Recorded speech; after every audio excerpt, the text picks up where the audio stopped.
In today's reading from the Gospel of John, and in fact in all of this week's readings that we get during Holy Week, there's not just a focus on Jesus and the ending days of his own life, but a focus on Judas, who comes out as the character that betrays Jesus. And we need to be careful when we talk about Judas, because Judas's image and the image of this betrayer of Jesus sometimes fits in with the long and shameful history of Christian anti-Semitism.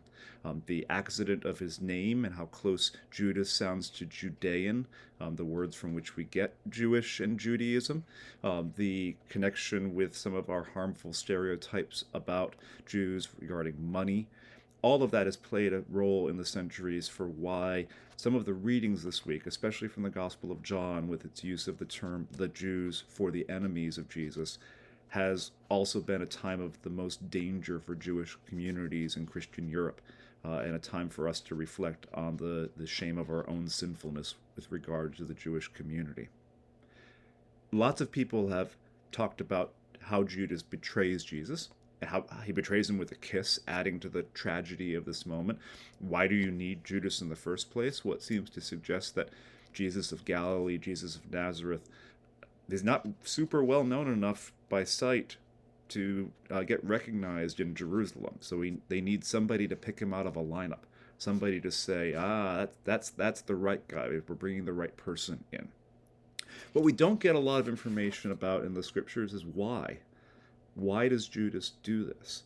And lots of scholars, lots of things like Jesus Christ Superstar have tried to imagine their way into thinking about why Judas does this.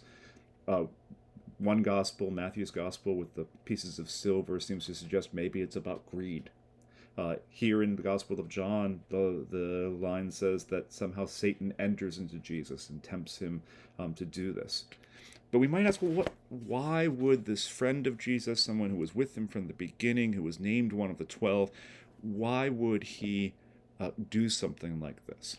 And there's a couple of possibilities, at least as far as I can tell. One is he might have been rather disillusioned, maybe even angry. So none of the disciples seem to get what Jesus is up to until after the resurrection. That Jesus' way of being a Messiah, way of being a king-like figure, is not going to be by taking over Jerusalem and leading a new and restored Jewish nation, but instead is going to be a death. Instead is going to be going to Jerusalem to get killed instead of conquering. That's a different idea of a Messiah than anyone else had. And for the apostles who have given up everything to be part of this new movement, you can imagine that to find out he was really serious when he said that the Son of Man must be handed over and crucified, to find out he really meant it might have been a moment of anger. We've given all of our lives for you and you're throwing it away.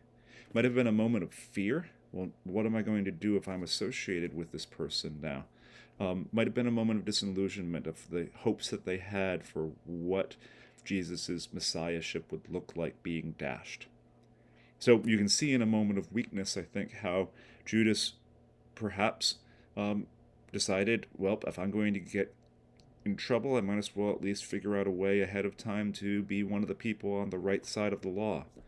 Or if this is happening, maybe I can at least get out of here with some money and get back to whatever I was doing before I joined this movement. It's easy to project Judas as the bad guy.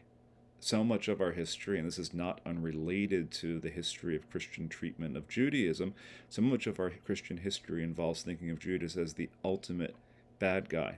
But if we project all of the evil onto Judas and make him the scapegoat, we forget about the other apostles, the ones who betray Jesus, the male ones who run away, and not necessarily the women who stay.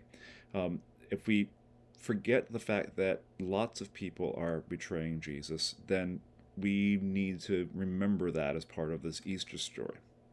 More importantly, we need to think of not there's bad Judas and good us, but think about all the ways this story is a mirror for us of the ways in which we betray Jesus, big ways and small ways, at least me, of through fear, through anger, through disillusionment of hopes dashed, through negligence, that we might not do anything quite as dramatic as Judas, but there are lots of ways in which we, on a regular basis, fail to be present, fail to love Christ the way he's asking us to.